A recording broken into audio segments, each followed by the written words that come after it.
It is my honor to chair this next session, and I'll ask you at the onset to bear with us because all of the panelists that we have are colleagues who traditionally give speeches of their own.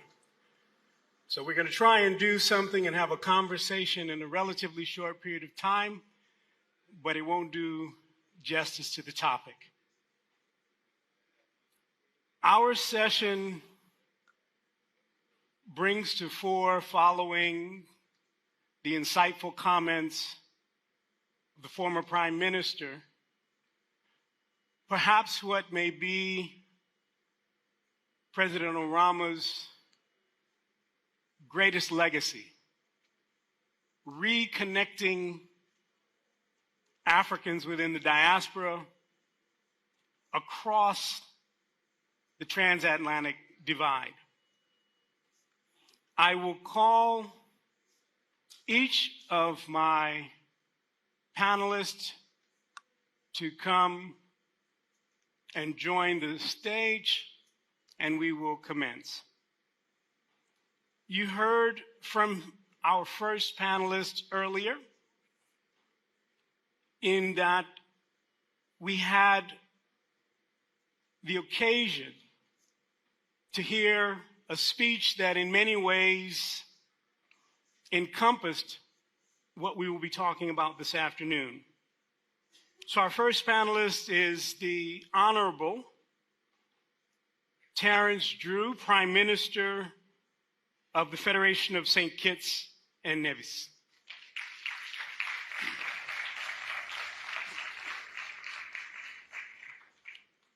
We're also pleased to have representation from the African Union today in the presence of Her Honor Selma Hadina, the Deputy Chairperson of the African Union Commission.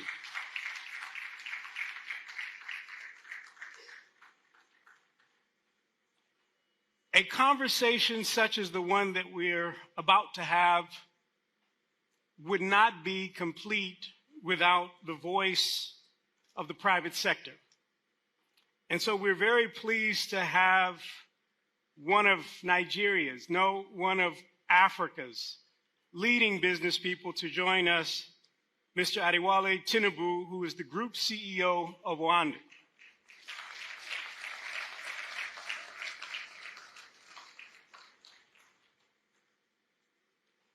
In addition, representing CARICOM, we have His Excellency Rodinald Sumer, who is the CEO of the CARICOM Development Fund.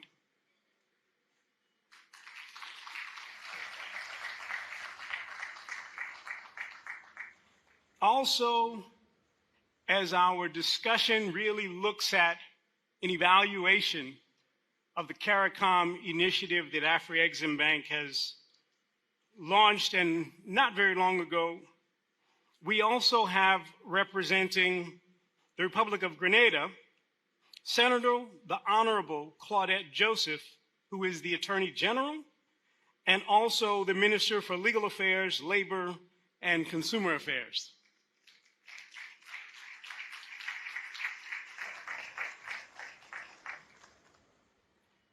And to ensure that the diaspora is suitably engaged, the Afreximbank set up, again, just a few years ago, an Africa Center in arguably the U.S.'s largest commercial city, New York. And we're very pleased to have Mr. Martin Kimani, who is the President and CEO of the Africa Center, to join us. Let me go around behind you.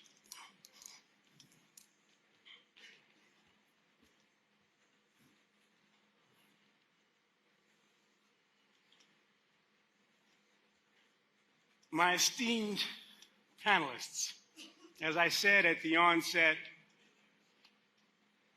you all have far more that you could say than we have allocated for us this afternoon.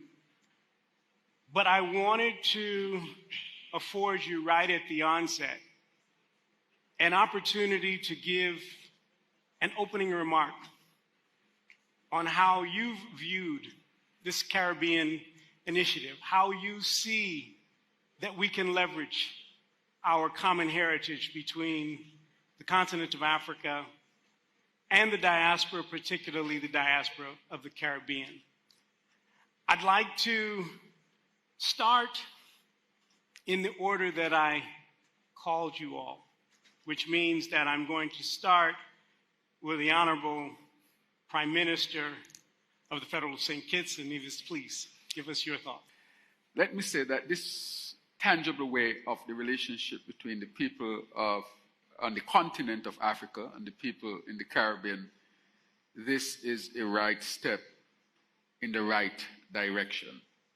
And I say the people on the continent of Africa and the people in the Caribbean, not to say the people of Africa and the people of the Caribbean, because we are really one people, though we live in two different regions. This relationship that we are forging, and I want to thank President Obama for what he has done significantly, this relationship, in my estimation, really starts to uncover what our foreparents meant for this to be. And I speak of those who embodied the ethos of those times, people like Marcus Messiah Garvey, presidents and prime ministers across the African continent, who said that Africa is for Africans, home and abroad. The ethos or the idea of Pan-Africanism, but it must be tangible. So I say this is really now moving in the right direction. Thank you very much. I want to continue to Her Excellency Selma Hadida, the Deputy Chair of the AU. Your opening thoughts. Good afternoon to everyone, Excellencies, distinguished heads of states and government here present, President Orama, co-panelists, ladies and gentlemen. As the new leadership of the African Union Commission, it is a profound honor for me to join you here in Abuja, Nigeria's capital and one of the Africa's great centers of diplomacy, trade and continental leadership. And before going further, I think that it is appropriate for me to quote from the very first words of Agenda 2063. I think that what I'm going to read to you now, the very first sentence, the very first title that comes after the cover of Agenda 2063 is very telling, and I think it's very opportune. So Agenda 2063 starts as follows: the voices of the African people.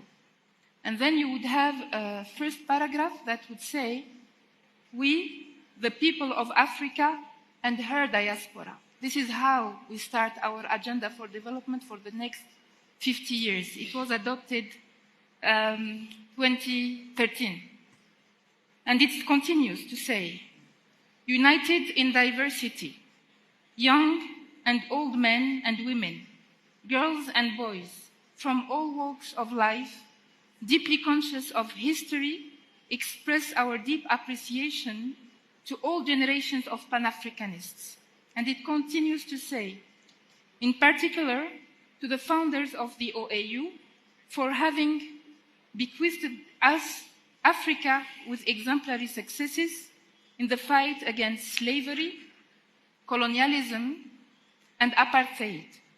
Agenda 2063, rooted in Pan-Africanism and African Renaissance, provides a robust framework for addressing past injustices and the realization of the 21st century as the African century. I think that this agenda sets the tone, and it is the most appropriate start for this conversation, this very, very important conversation that talks about Africa, Caribbean, and the sixth region of the African Union. Thank you very much. No, thank you very much for that. We're rooted in the founding documents of the next 50-year agenda, which is very important. Mr. Tinubu, from a private sector standpoint, how have you seen and how do you see the initiative that has been launched by Afreximbank? I'll start by saying all protocols observed, as we say in Nigeria. I see the initiative focused on driving trade, first and foremost, but clearly, if you look at economic history, colonialism didn't start because countries wanted to take over other countries. Trade created the logic for Europeans to come into Africa, trade with Africa, and when they found that trade so lucrative, they decided to seize those countries. And then the slave trade became the next thing after goods and services were shipped. So palm oil was taken abroad used as the only lubricant. When the Industrial Revolution started in Europe, other cash crops were shipped out. And eventually, having taken advantage of the situation, they thought, why not take over the countries militarily and completely exploit their resources? Since then, we've seen trade become the primary interest in global foreign policy and diplomacy. And you've had trade blocs like the EU get created, you had trade blocs in Asia get created and in the US. Now finally, Africa's got its act together with the African Free Trade Zone by realizing that without intra-African trade and one common market, we can't really move the needle in terms of global development. Because the reality is we ship our goods and services under process to the rest of the world to benefit from. And we have an incredible labor pool. I mean, Nigeria gets $26 billion a year in remittances from diaspora coming back to our country, which is more than what we pay as taxes to the government in form of employment taxes in Nigeria. So the reality is that global trade is critical to move our economies forward. So if we have all these cultural affiliations like we do, same skin, same color, same mentality, came from the same motherland, then it's profoundly illogical that we haven't developed solid trade routes over the years. But that's because of colonial reasons. And having gotten countries which are settled today and our own global institutions created, I think that it was incumbent on, and you have to give credit to the African Export-Import Bank for taking on the leadership role towards bringing the two continents. I think you should clap if you want to clap. Bringing the two continents together, because what do you call a leader? A leader is somebody who takes you to where you're scared to go or where you hasn't crossed your mind to go. We all know we should be doing business together, but we've had tons of excuses why we haven't, and it is taking an institution set up by the 52 African leaders or countries to create a Pan-African bank to create Pan-African solutions and invariably institutional solutions and global solutions that will bring the diaspora back to where it all started from. And those would be my comment. If not for them, for example, I wouldn't sit here because I would never have gone to the Caribbean to go and do business. They took me there. And I'll talk about that later on in the session. Thank you. We can clap for that. I know it's after lunch, but no, that's very important. I want to come back to our other development banker and our loan development banker on our dais, His Excellency Ronald Sumer. How do you see things as a fellow development banker in this space? Thanks. Interesting question, because I was just reflecting, and first of all, protocols are really established. I will adopt those, but I think I'm obliged to recognize President Orama. because the CDF has a partnership with Afreximbank, which is growing, and I want to thank him for embracing us in that partnership, and hopefully we'll see many great initiatives arising from it. Yes, I was thinking when the Active was inaugurated in the region, as a regional development fund, we were just another entity that was invited to it. And it became apparent to us that this was very much driven at the bilateral level through the very strong political leadership of Prime Minister Motley and President Orama. But we quickly came to realize that in order to sustain this and to take it to the level where the full potential can be exploited for the benefit of the peoples of the region and the continent, that regional institutions like the CDF needed to be involved, which is why we did a couple of things. We entered into an MOU with the Afreximbank to directly support the Africa-Caribbean Trade Initiative. And we became the first Caribbean shareholders of the bank as well. And I think that really makes a statement to all of us in the region that, especially for small island states, the small island states in the region, it is really difficult to exploit new markets and new opportunities if you don't have the scale. So we need to go in as a region, and I think the Active provides us with that opportunity, even if a lot of the deals that have been struck up to this point have been at the national level, and the agreements are with the individual member states. I think the Active, as it evolves, gives us a great opportunity to take the initiative to the regional level, to have multi-country projects that will allow us to benefit from scale economies in the partnership. No, thank you. And you mentioned the African Caribbean Trade Investment Forum, and it's important, I think, to make sure that colleagues know that that's happening almost about a month from now. And yes, we're very pleased to have with us Senator Joseph, Minister Joseph, who's from Grenada, and we'd like to get your thoughts on how you've seen the Caribbean Initiative and Active, particularly since it's coming your way. Thank you, Mr. Moderator. Good afternoon to everyone, and a special good afternoon to President Orama. Thank you for visiting Grenada during our independence, our 51st independence celebrations earlier this year. And it was during that visit that I met President Orama, and he graciously extended an invitation for me. I don't think, President, you understand the magnitude of the invitation that you extended, because this is the first time that I've set foot on the soil of the motherland.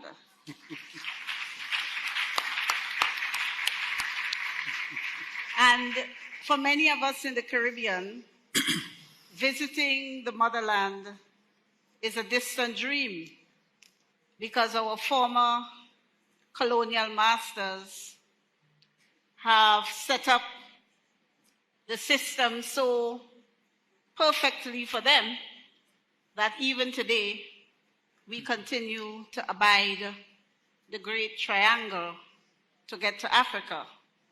So it took me 2 days having to go up to Europe and then come back. But I'm here and I bring you warm greetings from the Caribbean, and in particular from Grenada, the Spice Island of the Caribbean.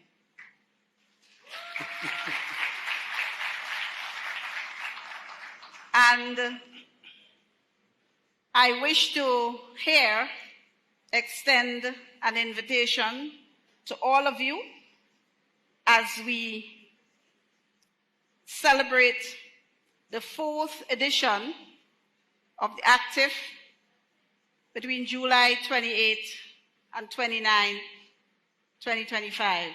But when you're booking, book for at least 14 days, because you will not want to leave Grenada in 2 days. We have a great island awaiting you, and we see you, our brothers and sisters on the continent, as just that, family. And I think in the short period during which we've had the Afreximbank initiative launched in the Caribbean, we have moved, I think, with remarkable speed. Because the first edition was in 2022, and by 2024, we've had 12 of the 15 CARICOM nations signing on to a partnership agreement with Afreximbank that promotes and forges ahead with the ideals of the Pan-African movement.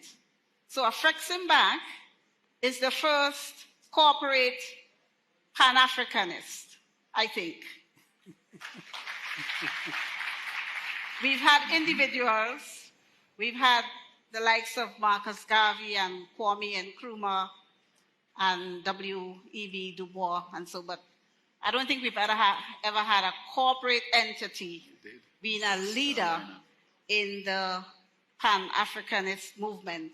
And so we look forward to working with Afreximbank as a CARICOM region, as we deepen and strengthen our bonds of history, culture, and identity.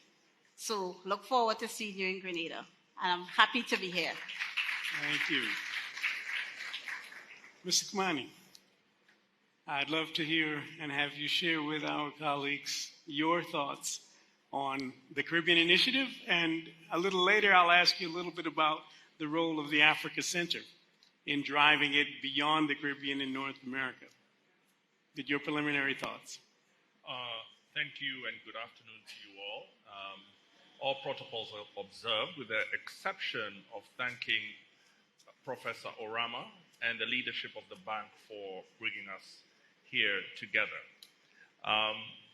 Let me begin by invoking, because we're beginning a conversation and we have to acknowledge the deeper bonds and the painful bonds that connect us, so that when we discuss the technical aspects of cooperation, of investment, and of trade, they rest on foundations of deeper understanding. The evil interruption of African history that was the transatlantic slave trade, and the later extension of that evil system in the colonial regime were economic systems. The exports were people. The imports on the side of the Caribbean were people. We were commodified.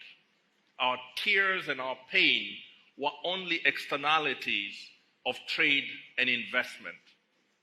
The banks of those days financed ships that carried Africans across the waters. The trade finance of that time made of our bodies goods to be sold on a block. And that was the foundation of the global system that we live in, the hierarchy of power that is racialized and that sets the African at the bottom of the pile and others at the top. That is where we are. When our brothers and sisters fly into Abuja from the Caribbean, all across the waters that they cross are the remains of Africans.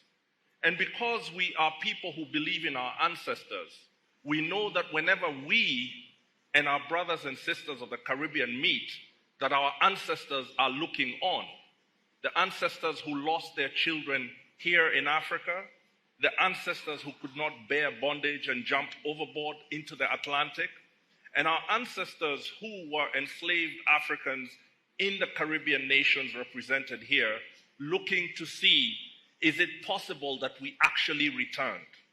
This is the basis. So when Afreximbank, headquartered in Cairo, with shareholders around the continent focused on trade intelligence, building financial products, goes to the Caribbean, it is a profound retelling and reimagining of the way the global system should work. It is decolonization in a corporate and financial sense. And because of that, it is no easy task. And that's why I wanted to open with that, because to understand the stakes of the Afreximbank Caribbean Initiative is to understand that it must be built on the deepest bonds of human connection. We cannot just build it of governments speaking to governments, though they are the critical backbone. But we have to have the Walter Rodneys, the Bob Marleys, and the others of today who are doing similar work. Trade intelligence must rest on cultural intelligence. Cultural intelligence must rest on creativity and supporting creativity. The vision of this Caribbean initiative is a vision underpinned by Afreximbank's diaspora strategy. And inside that strategy is a profound understanding of how people must connect on the level of culture and how that must be invested in. And if we do so, we will have the political and cultural basis on which to build prosperity. Thank you. Colleagues, I think that it was important to allow you to share those comments, I'll say without filter of a set of questions that are structured. That said, to keep in line with our program, which you know we were behind on, I want to ask each of you a question, almost staccato, and have you share your thoughts with our colleagues. Your Excellency Sumer, you talked a bit about the relationship that you have with the bank, but if you could share some results, if you will. There are those looking at this relationship wanting to know tangibly what might have been done over the last few years and what may be on the offing. If you could speak to that, please. Yeah, thanks. Well, one of the things that we did recently with the bank, after we had signed the memorandum of agreement, is to enter into a partnership to develop and launch a new financing facility. So it's right now it's dubbed the Green, Resilient and Sustainable Financing Facility, which we are actually just going to sign off on the mandate in a couple of days while we're here in Abuja. And it's going to focus on raising capital, blended finance for supporting projects in the region that are aligned with economic sustainability, linked to Africa-Caribbean trade, but also to build resilience more on the adaptation side. So looking at resilient infrastructure projects, basically building the foundation for the capacity to trade, produce and trade competitively, but also to counter the impacts of climate change. So that is a tangible outcome that we are working on now. We are hoping that we can raise anywhere between $300 and $400 million US through that facility. And we want to use the funds from that facility to provide catalytic capital for some of the initiatives that we expect to evolve out of the partnership between Africa and the Caribbean. So that is one tangible thing that no, excellent. So, but there's, I don't know if we'll get a chance for a second round of questions, but I was thinking as we move the partnership forward, I think there's a huge opportunity for us to develop a strong tourism business cluster that links the major players that have an interest in investing and facilitating visits between the two regions.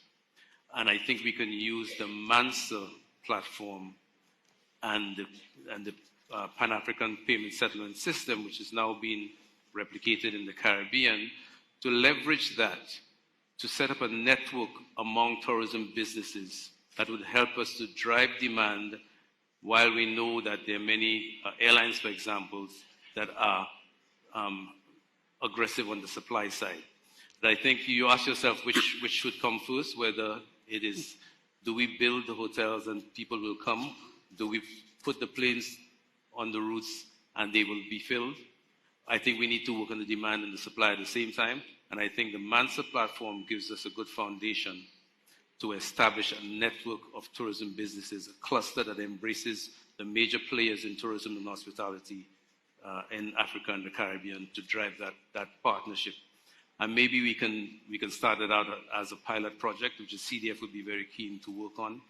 Because in the Caribbean, as you know, we are one of the most tourism-dependent regions of the world. And while we speak a lot about trade in goods, I think trade in services is an area we need to emphasize much more. And I think it lends itself readily for a regional approach to expanding our partnership with Africa. No, thank you. I'm going to quickly go to Ms. Tinubu. And we can't say that because it's about 3% in terms of the current trade between the Caribbean and Africa, that it is not fraught with some challenge. So my question to you is it transportation and logistics that's the major impediment to increase trade, or is there another thought process? Now that we are getting to find one another, what would you say are key impediments? I actually think that the real challenge, let's face facts, Europeans sailed 6,000 kilometers to Africa to extract goods and services. So they've always been challenges. And after they extracted all those commodities, then they shipped the slaves. The triangular trade started, and the slaves were shipped from West Africa all the way down to the Caribbean. And then the goods and services went back to Europe, and that's what started. And those are still the same trading routes we use today.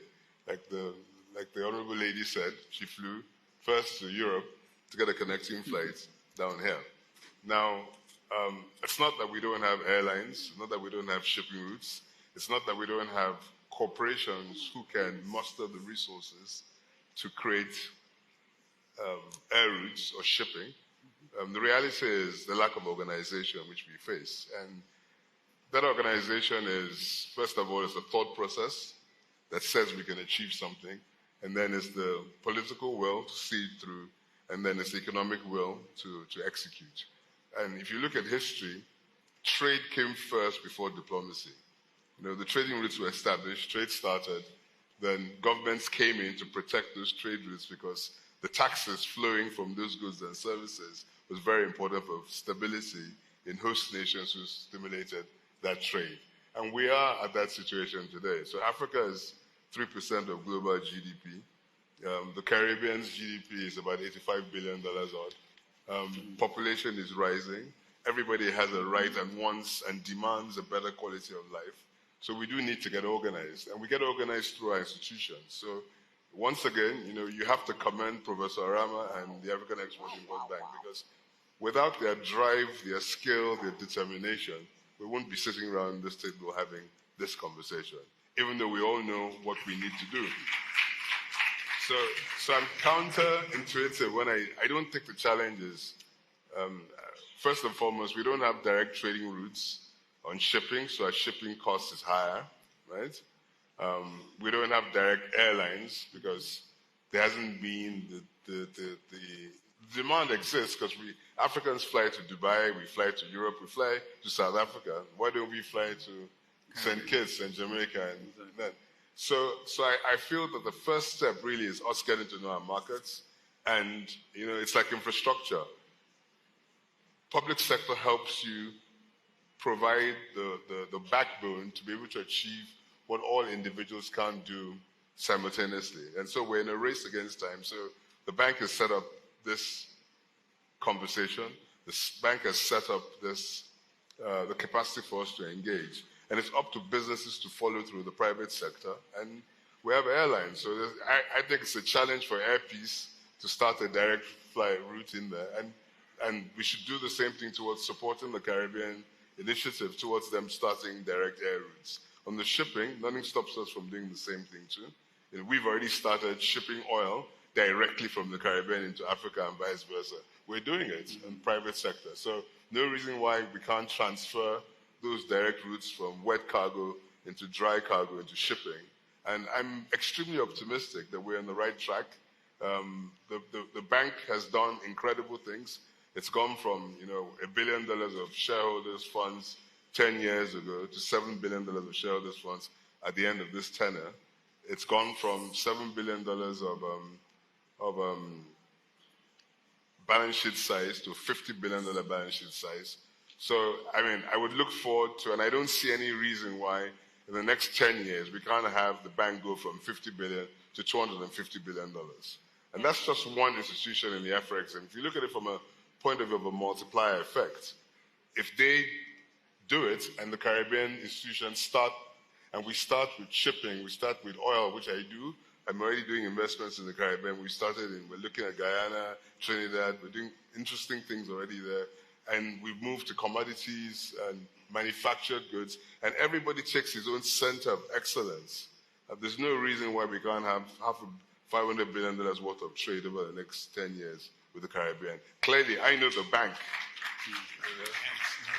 I know the trajectory of the bank will be a $250 billion bank in 10 years. And my prayer is that the spurt of that growth becomes trade that is, you know, is mutually beneficial. We're not doing it with Chinese trade or US trade. Well, we have no choice. But let's do Afro-Caribbean trade and use that as a big stepping stone towards global development.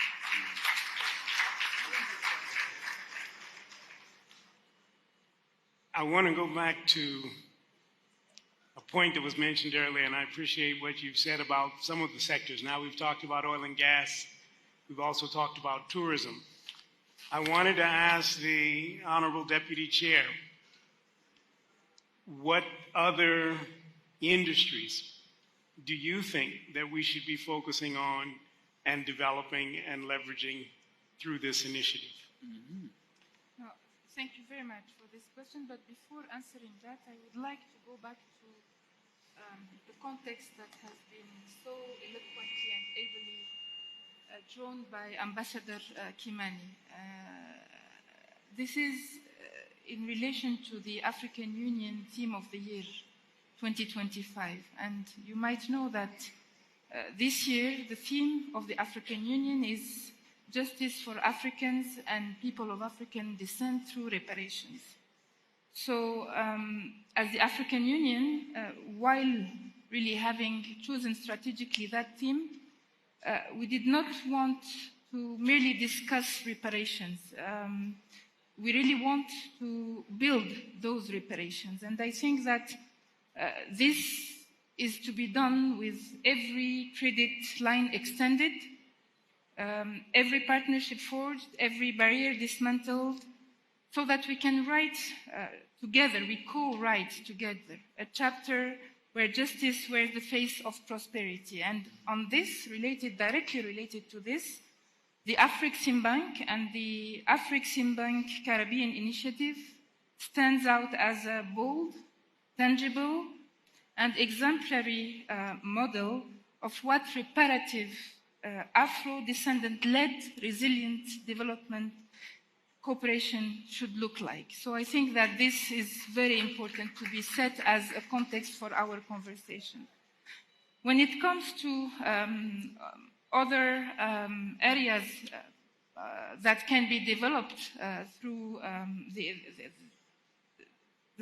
between Africa and its sixth region, through the Caribbean, and through the initiatives that are enablers for shared prosperity, I don't think there is one area that can be excluded from that partnership. We have mentioned transport, we have mentioned services. I would also add to that human resources development, because the complementarity that we will find in the continent, in our own continent and in the diaspora, through the competencies, through let's call a spade, through the brain drain that we need to bring back, because the brain drain is constituted by our people forming now part of the diaspora, not necessarily those who left and were forced to leave and were, victims of the transatlantic slave trade, found themselves in other parts of the world. So I think that this is an area that we need to look at. The same thing also is for, infrastructure development. What Mr. Tinubu has mentioned when it comes to the development of, maritime transport and air transport also applies to sectors of roads that are essential to connectivity and to that very wonderful project that is the AFCFTA, in order to have that 1.4 billion people market that constitute an opportunity for both. Thank you. No, thank you. And you're leading into a question that I wanted to ask Minister Joseph, which is how can the AFCFTA really help Caribbean countries, and how might they contribute to it as well, along with PAPS? It was nice to hear that construct is being adopted also in the Caribbean. Your thoughts, Vanessa? Yes, so I would say especially now in this period, with the vibrancy and the alacrity of the Afreximbank Caribbean Initiative, CARICOM can derive much benefit from being part of the African continental free trade area. And I would say that the continent can also mutually derive benefit.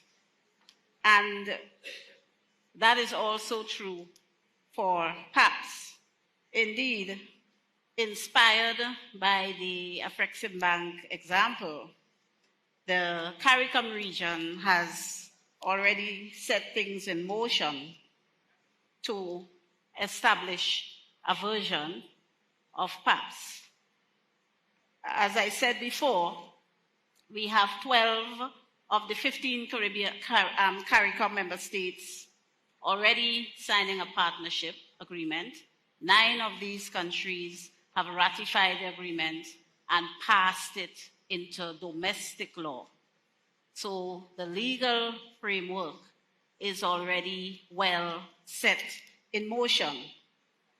And added to that, our regional investors have already begun to tap into the funds available through loans from the Afreximbank.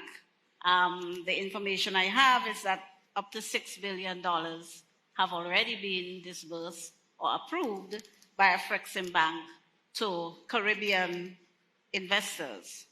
So I will submit that the next natural steps will be for us to fully embrace the free trade area and PAPS, and we are already activating that, in that CARICOM has just successfully concluded a pilot, its version of PAPS, CAPS, and we are going into a second phase with 4 regions, 4 nations of the Caribbean community. This first phase involved Barbados and the Bahamas. And we immediately understand the benefits that could be derived from such a system. It will allow for trading in local currency, not US. That's the currency on which we rely a bit too much, if you ask me, and we run into so many problems with our relationships with the correspondent banks. So Embracing PAPS will allow us to mutually enjoy low costs for transacting business, cross-border payments, that is less expensive, quicker, easier, in real time, and in local currency. So all of that will complement the expansion in trading routes or the augmentation of the direct trading route that my brother spoke about earlier.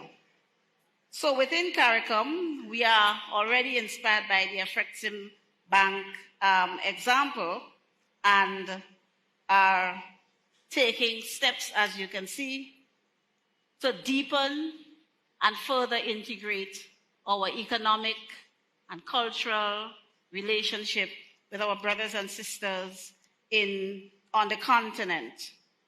And on a more granular level, I would say that embracing PAPS will also help more people who are underserved to be able to enter into the realm of doing business and trading outside of the CARICOM region.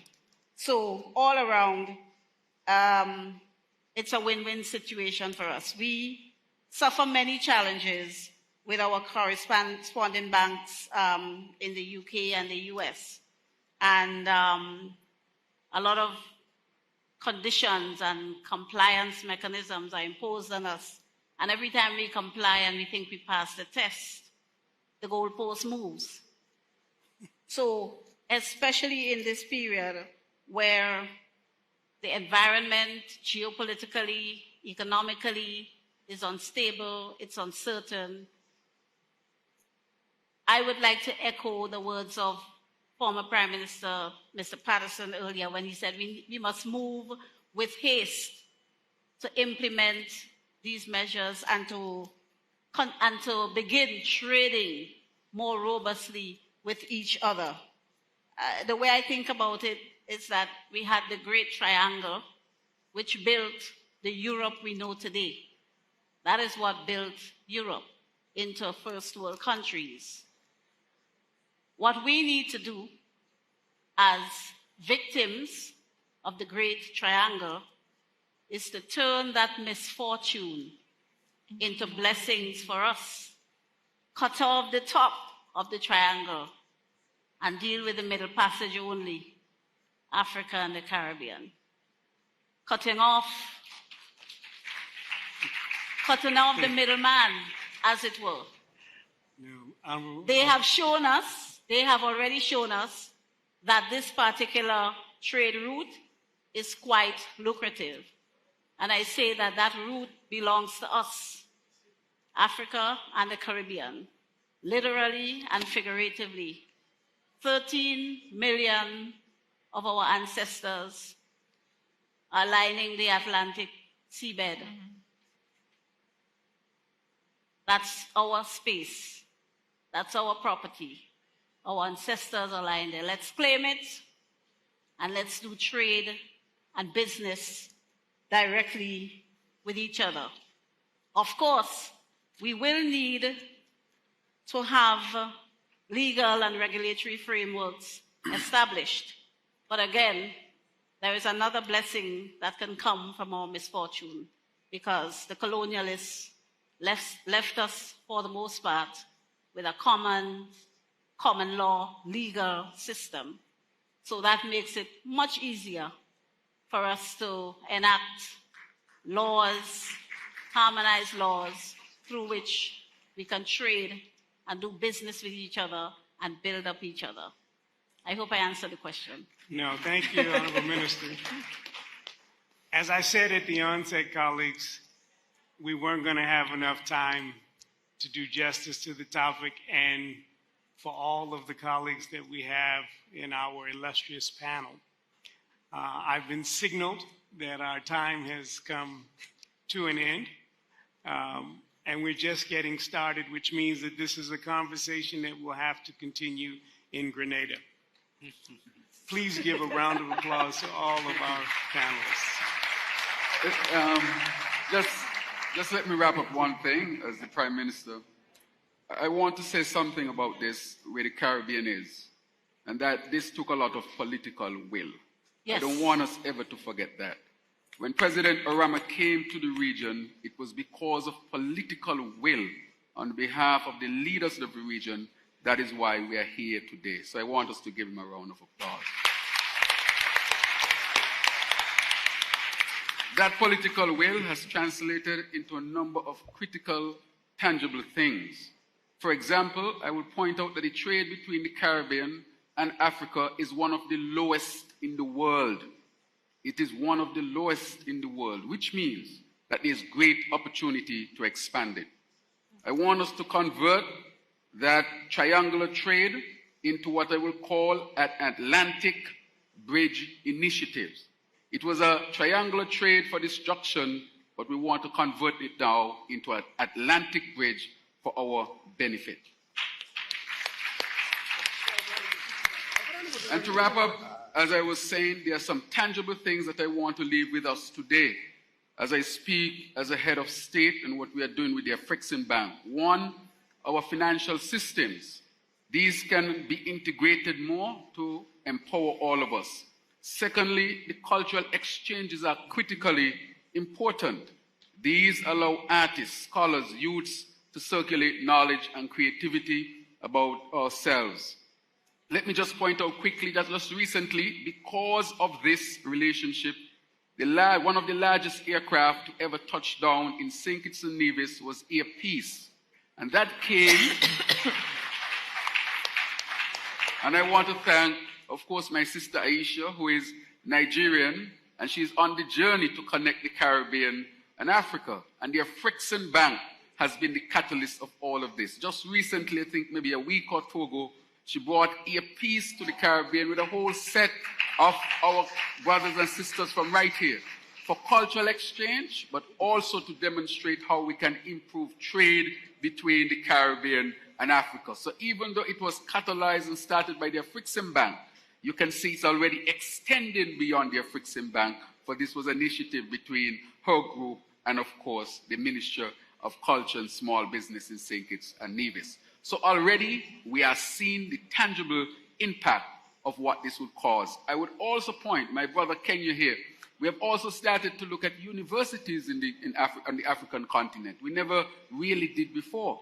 Right now, we have a contract, or I would say an agreement rather, with the University of Tanzania to help to educate our teachers in St. Kitts and Nevis. That is in place as a result. The second thing is we have just contacted Kenya for Kenya's vocational school to leverage their platforms and their education to our youths who are interested in the vocational areas in St. Kitts and Nevis. That was signed, I think, maybe a week ago. So yes, we are moving quickly ahead, but I just wanted to point out that to show that this relationship that has existed now or has now become more profound between the African continent and the Caribbean is already reaping tangible benefits. Therefore, I encourage all of us to do our part in whatever area we are to make sure that this goes to where our people always wanted it, an integrated people working for itself for the benefit of all. Thank you very much. President Orama, I said at the onset that this may be one of the greatest legacies of your tenure. And yes, from the enthusiasm that you can see, we can't finish this conversation today, but we have to at least wrap up, and we will come to Grenada and we will talk more about this and create more deals. Thank you very much to our panelists.